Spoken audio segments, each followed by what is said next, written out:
Negociação. Estratégias poderosas para alcançar grandes resultados. Introdução. Neste audiobook, vamos falar sobre estratégias de negociação e vendas. Trata-se de um tema muito vasto, que pode ter diversos enfoques, e que particularmente, penso ser um tema que não se esgota, mas que precisa ser lapidado constantemente para que possamos estar preparados para aquele momento tão importante, quando estamos diante do cliente. Aquele momento decisivo, em que, como em uma cobrança de pênalti em uma partida de futebol, precisamos aliar técnica, equilíbrio emocional, habilidade e adotar a estratégia correta. Mesmo porque, talvez não tenhamos outra chance, e precisamos decidir a nosso favor naquele momento. Nosso objetivo não é trazer uma receita mágica, até porque existem várias maneiras eficazes de se estabelecer processos de negociação e vendas. Nosso foco é fazer com que consiga enxergar e entender a negociação como um processo que requer planejamento, estratégia, com começo, meio e fim. Processo este que necessita de diversas competências disponíveis ao mesmo tempo, para que possamos chegar a uma consequência natural que se chama venda. E para começar, algumas perguntas para que possa refletir a respeito. Você possui realmente uma mentalidade vendedora? Ou apenas funciona como um agente, para que as pessoas conheçam aquilo que você oferece? Espero que você realmente aproveite tudo o que virá pela frente para ser um profissional de sucesso. Capítulo 1 – Conceito. Mas afinal, o que é negociação? Talvez, inicialmente, já tenhamos um grande desafio: conceituar negociação. Há diversas definições completamente aplicáveis e aceitáveis. Poderíamos ficar aqui discutindo sobre qual definição é melhor ou pior. Mas, como sabemos, nosso foco principal não é esse. Até porque, seria pretensioso de minha parte tentar uma definição extremamente técnica para algo que talvez você já faça tão bem. Aliás, faz isso desde que nasceu. Hoje talvez faça muito mais. Sim, nós estamos negociando o tempo todo. Você negocia consigo mesmo, no casamento, com seus filhos, com sua equipe de trabalho, com seus clientes. Logo, quando falamos em negociação, de modo técnico estamos apenas buscando fortalecer com subsídios e ferramentas aquilo que você já sabe fazer. E por que isso é tão importante? Porque, obviamente, por todos esses argumentos expostos até aqui, você já deve ter percebido que o seu interlocutor também sabe fazer isso muito bem, porque ele também faz isso desde que nasceu. E quando falamos em negociações formais, profissionais, que envolvem valores, produtos, serviços, ideias ou qualquer outro ponto mais concreto, há uma variável que não é percebida, ao menos de modo formal. Há alguém querendo negociar com você do outro lado. E talvez isso traga a mensagem, nem sempre verdadeira, de que você precisa se proteger. Mas, quem somos nós para lutarmos tão firmemente contra nossos instintos? Exatamente. É algo instintivo a sensação de que precisamos nos proteger. De quê? De quem? Por quê? De que forma? São perguntas que geralmente não trazem uma resposta lógica. Mas quando entramos em um processo de negociação, há essa tendência de parte a parte. Portanto, é essencial que cheguemos a uma definição que possa contemplar todo esse contexto. De maneira simplificada, negociar é compatibilizar vantagens e relacionamentos. Entretanto, diferente do que muito se diz por aí, antes de colocar em prática qualquer técnica ou metodologia de negociação ou vendas, é necessário fazer algo que só alguns poucos fazem, geralmente aqueles que conseguem melhores resultados em uma negociação. Esse algo é planejar. Capítulo 2 – Planejamento. Planejamento, dentro do processo de negociação? Negociação requer apenas habilidade, lábia, ledo engano, ao menos hoje em dia. Isso pode até ter ocorrido há algum tempo. Nos dias de hoje, pode esquecer. O mercado está realmente precisando de profissionais qualificados e que saibam atender a essa nova demanda de clientes, de concorrência, de agilidade, de tecnologia, de oferta. Antes de iniciarmos uma negociação, devemos ponderar e nos lembrar que uma boa negociação requer, além de planejamento, uma inteligente estratégia. Então, devemos analisar previamente algumas variáveis, que são: 1. Seus objetivos.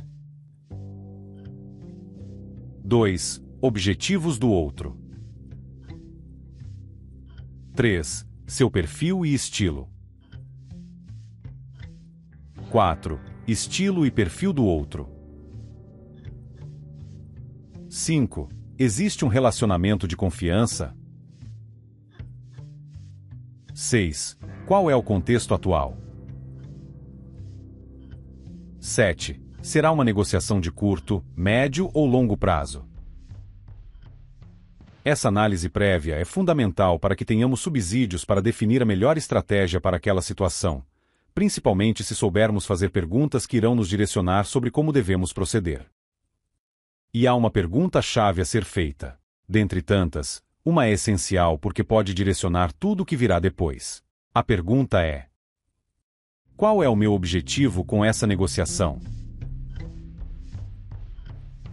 E talvez você esteja agora pensando, mas que pergunta mais óbvia? Meu objetivo é vender. Pois bem, aqui nós já começamos a, como dizia um velho amigo, diferenciar os homens dos meninos. Alguém que consegue enxergar negociação de modo mais sistêmico e entender que realmente negociar é compatibilizar vantagens e relacionamentos, talvez perceba que essa simples pergunta, qual é o meu objetivo com essa negociação, pode fazer com que as chances de se ocorrer uma negociação bem feita aumentem exponencialmente. Enquanto, não fazer essa pergunta ou não a responder de modo adequado, pode sentenciar a negociação ao fracasso desde o princípio. Ou pior, fazer com que seja estabelecida uma má negociação, ou como se diz no popular, que acabemos fazendo um mau negócio. O motivo? Há várias respostas a esta pergunta. Quer ver só? Então acompanhe. 1. Ganhar vantagens ou dinheiro agora. Ou seja, papo reto, faça o negócio agora, atenda ao cliente, e pronto, sem vínculos futuros. 2. Ganhar vantagens ou dinheiro agora, e depois. Talvez seja necessário e inteligente fazermos algumas concessões iniciais, até quem sabe, ganharmos menos agora, para podermos ganhar mais depois, por meio de relacionamentos bem desenvolvidos ou parcerias mais duradouras. 3. Ganhar vantagens ou dinheiro depois. Podemos chamar esta opção também de investimento no cliente. Algumas negociações, principalmente aquelas de alto valor agregado, muitas vezes, demoram um bocado para serem concluídas, mas isso não deve tirar o nosso foco do objetivo. 4. Construir um relacionamento. Está bem relacionado ao item anterior. Logicamente, tais conceitos servem para uma tratativa pessoal, porém, no âmbito profissional, construir um relacionamento, muitas vezes, é um grande desafio. 5. Manter um relacionamento. Novamente, momento de negociar com ponderação e sensatez. Fazer concessões pensadas e levar em consideração sobre a importância de se manter um relacionamento ou não. 6. Consertar um relacionamento. Bem, aqui talvez precisemos ser ainda mais cuidadosos com nosso interlocutor. Quem sabe até rever alguns pontos e pensar em como podemos reverter a situação. 7. Será uma negociação de curto, médio ou longo prazo? Avaliar este ponto é de suma importância. Como enxergamos a negociação, o cliente, a parceira, a curto, médio e longo prazos? 8. Combinação das perguntas anteriores. É possível que você tenha pensado isso enquanto escutava as alternativas anteriores, que muitas vezes, um processo de negociação contempla mais de uma opção. Viu só? Num primeiro momento, nossa resposta é vender, ter vantagens. Podem parecer bastante óbvias as respostas, mas há diversas sutilezas a serem observadas. Justamente, porque a análise correta é que nos dará a medida do padrão e estratégia de negociação que devem ser adotados. Por isso, planejamento se torna tão fundamental. E para que possamos entender melhor o planejamento, essa parte que precede o processo de negociação, devemos fazer uma análise prévia, nos ater a algumas perguntas que nos levarão ao que chamamos de matriz de referência. Capítulo 3. Matriz de referência. Apesar de, num primeiro momento, tratar-se de um conceito simples, entendermos a matriz de referência é de fundamental importância para que possamos definir qual a melhor estratégia a ser adotada no momento da negociação. A matriz nos permitirá, de modo antecipado, pensarmos e elaborarmos como proceder na negociação, ou seja, nos permite planejar previamente qual será a nossa abordagem inicial. Além disso, permitirá que façamos ao menos uma análise prévia com base nas informações que possuirmos acerca de nosso interlocutor, e de acordo com o objetivo da negociação, de qual será a provável tratativa da outra pessoa diante da negociação. Essa percepção nos será permitida se entendermos que a matriz se baseia em duas variáveis que, em conjunto, de modo natural, darão o tom sobre qual será a melhor estratégia a ser adotada. Essas duas diretrizes são a importância do relacionamento futuro e o grau de conflito que se deseja assumir na negociação. Ambas as diretrizes oscilam em alto e baixo graus. Por exemplo, se há baixo nível de importância em relacionamentos futuros e baixo grau de conflito que se deseja assumir, teremos uma negociação com base em indiferença. É o tipo de negociação que nem levamos muito em consideração, como quando as pessoas nos oferecem produtos, serviços que não temos o mínimo interesse ou podemos conseguir com facilidade. Não há importância de relacionamento futuro, podemos dispensar a qualquer momento e não há a mínima intenção em assumir conflitos por causa disso. Simplesmente a outra parte diz, não quero. Este talvez seja o mais desafiador modelo de negociação dentro da matriz, que é quando precisamos primeiro chamar a atenção do cliente e levá-lo para outro quadrante da matriz. Exemplos práticos. Ofertas de bancos, operadoras de telefonia, etc. Entretanto, se há alta importância de relacionamento futuro e baixo grau de conflito que se deseja assumir, partimos para uma negociação com base em relacionamentos. Neste caso, precisamos ser mais cuidadosos. Não queremos assumir conflitos justamente porque valorizamos ou vislumbramos um relacionamento futuro. Exemplos mais práticos dessa modalidade. Quando negociamos com equipes de trabalho, fazemos negócios com amigos, investimos no cliente e até mesmo em um namoro. Já o terceiro modelo a ser adotado dentro da matriz de estratégia acontece quando é alta a importância de relacionamento futuro, mas também é alto o grau de conflito que se deseja assumir. Estamos falando de negociações cooperativas. Perceba que aqui não estamos falando em deliberadamente assumir um conflito, mas, sim, estamos tendo a noção exata de que nesse tipo de situação há uma grande probabilidade de que haja conflitos que precisam ser evitados. Exatamente por esse motivo, devemos optar em ter negociações cooperativas, com preocupações balanceadas. Ora fazemos concessões, ora fazemos exigências. Até porque, talvez estejamos constantemente negociando. Exemplos disso são parcerias empresariais, sociedades, casamento. E por último, a quarta opção da matriz de referência ocorre quando a importância do relacionamento futuro não é ou já não é mais tão grande e pode-se assumir um alto grau de conflito. Temos então a estratégia de negociação competitiva. As negociações competitivas ocorrem principalmente quando não há a mínima preocupação com relacionamentos futuros ou quando o relacionamento já foi desgastado suficientemente para que não se preze por sua manutenção.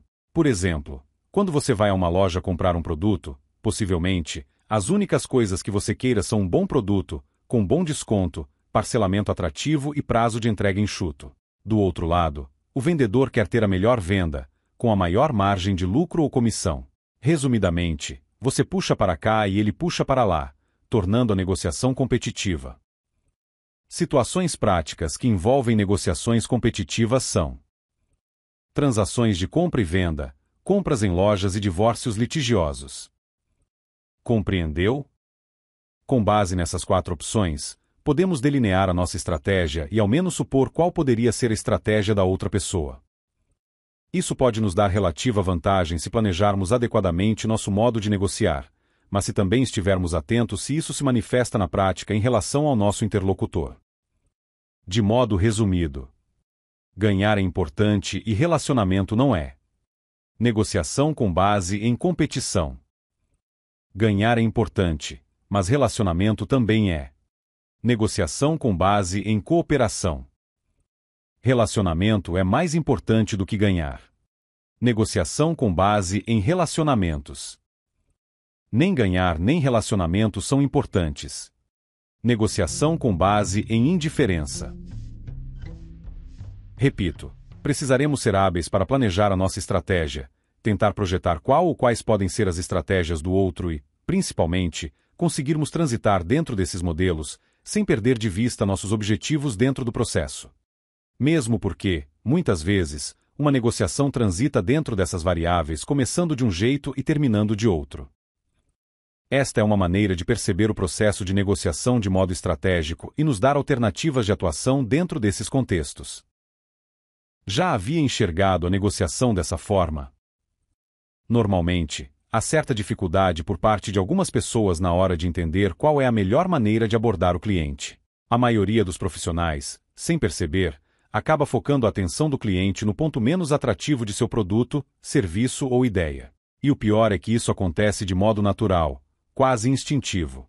O problema é que tal maneira de elaborar o processo de negociação e vendas geralmente não desperta no cliente o real interesse naquilo que estamos oferecendo. Primeiramente, porque a mente inconsciente do cliente, aquela que toma a decisão de compra, não é estimulada por esse tipo de discurso. Além disso, muitas vezes, o cliente não consegue fazer a transição que, na realidade, deveria ser feita pelo vendedor entre o que está sendo oferecido a ele e como aquilo que está sendo oferecido irá beneficiá-lo. Para que possamos inverter um pouco essa lógica, seria importante nos atermos a 3 terminologias que podem parecer muito próximas, mas que possuem impactos diferentes na mente do nosso interlocutor. Estes termos são características, vantagens, benefícios. Capítulo 4. Características, vantagens, benefícios. Didaticamente, podemos explicar características como sendo o que é o produto ou serviço. Exemplo: se falamos de um imóvel, quando mencionamos que se trata de um apartamento de 2 quartos, com uma suíte, varanda gourmet, 2 vagas na garagem, lavabo, sala com 2 ambientes, etc. Estamos falando das características. Ou, se estivermos falando de determinado medicamento e mencionarmos que se trata de um comprimido e que em sua formulação existe a droga A, associada à droga B, mais o componente C, estamos falando também das características. Pelo que citei anteriormente, talvez você já tenha percebido que boa parte dos vendedores foca seu discurso nas características do produto ou serviço. Fique claro que não há nenhum problema nisso, faz parte do processo de apresentação. Contudo, precisamos ter muito claro que não é isso que fará o cliente comprar. Isso não faz girar a chave cerebral que mobiliza a pessoa para a compra. E talvez você esteja pensando, mas quando falamos com o público técnico, é fundamental que utilizemos as características do produto ou serviço. Você está certo. Aliás, as características precisam ser abordadas com todos os públicos, mas, eu repito, não será isso que fará com que a pessoa se encante com o que estamos oferecendo. Por esse motivo, precisamos associar as características daquilo que estamos oferecendo às vantagens que aquilo pode oferecer. E tecnicamente falando, as vantagens são o que as características fazem, ou seja, como aquelas características vão servir ao cliente. Mantendo os exemplos anteriores, como as características daquele apartamento vão servir ao cliente sendo espaçoso, prático. Ou como aquelas substâncias irão servir ao cliente, potencializando o efeito do medicamento, causando menos efeitos colaterais. Perceba que só quando conseguimos explanar ao cliente quais são as vantagens embutidas naquilo que estamos oferecendo é que começamos, isso mesmo, começamos a criar na mente deste cliente o link que levará a escolher pelo nosso produto. O motivo? Simples. É por meio das vantagens mencionadas que este cliente conseguirá perceber os reais benefícios. E são os benefícios que levam o cliente à decisão de compra porque são eles que trarão a este cliente a solução, real ou imaginária, para problemas que ele possui em seu contexto pessoal ou profissional. Para que fique mais claro, a sequência que deve ser desenhada na mente do cliente é 1. Características. 2. Vantagens. 3. Benefícios. Contudo, a ordem que faz o cliente comprar é 1. Benefícios. 2. Vantagens. 3. Características. Independentemente de qual seja a sequência de abordagem, é primordial que mostremos a este cliente os benefícios. Em suma, expomos rapidamente as características e mencionamos as vantagens geradas por tais características que culminam em benefícios.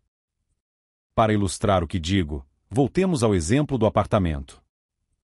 As características técnicas mencionadas, número de cômodos, vagas, etc., vão gerar vantagens como espaço, praticidade, que se transformarão em benefícios como conforto, status, segurança e daí por diante. Quanto ao medicamento, funciona da mesma maneira. As características da formulação gerarão ao cliente as vantagens de ter menos efeitos colaterais, o efeito do medicamento potencializado. Vantagens que, por sua vez, gerarão ao cliente o benefício de ter uma cura mais rápida. Percebeu? Esta linha de raciocínio pode se aplicar a qualquer produto, serviço, ideia, desde que consigamos deixar ao cliente essas informações de modo explícito, já que muitas vezes ele não consegue fazer esse link automaticamente. Consegue imaginar alguém comprando uma broca de 15 e uma bucha pelas características?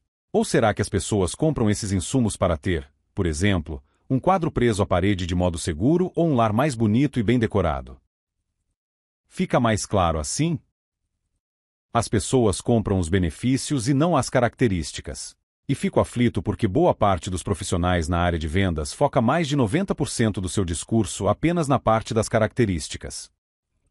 Os seres humanos funcionam com base em duas forças motrizes: busca do prazer e fuga da dor. Portanto, vamos comprar coisas que gerem benefícios que sirvam para aumentar nosso prazer ou curar nossa dor.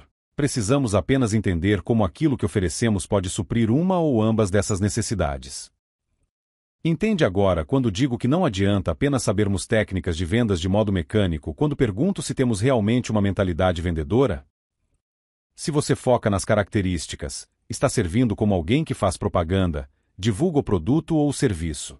Eu sei que isso é importante, mas isso a equipe de marketing já faz.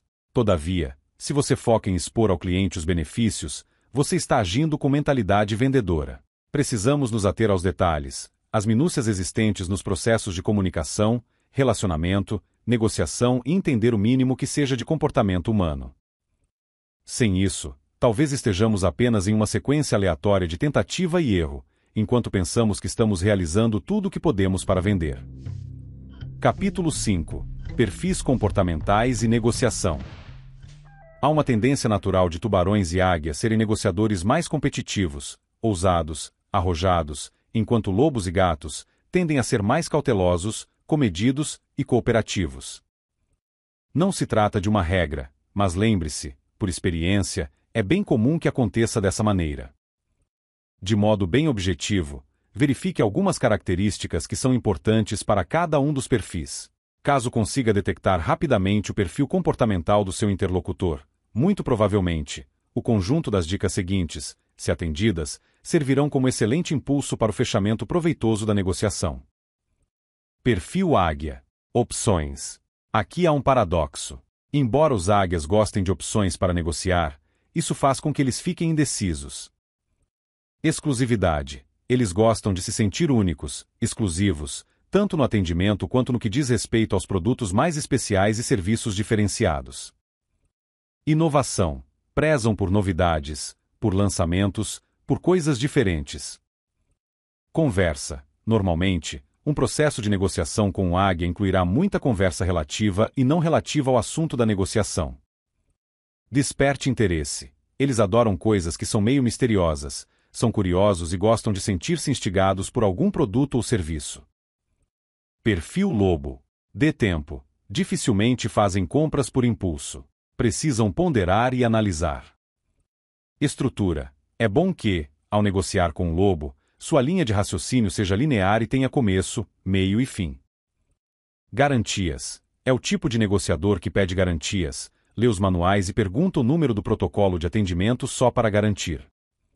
Confiança e dados. A argumentação perante um lobo precisa ser técnica, embasada e consistente.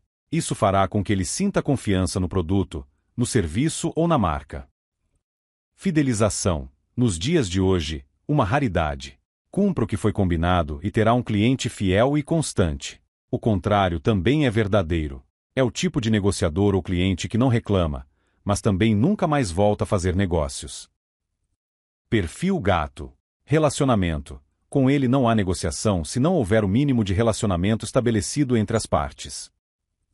Confiança. Neste caso, diferentemente do lobo que confia no produto, serviço ou empresa, o gato faz negócio se confiar em você. Ganha-ganha. Gosta de negociações que gerem benefícios mútuos. E caso percebam que você está querendo levar vantagem, adeus. Tradicionalistas. Também fidelizam e novamente por motivos diferentes do que os lobos. Preferem manter as tradições e rituais pessoais e familiares.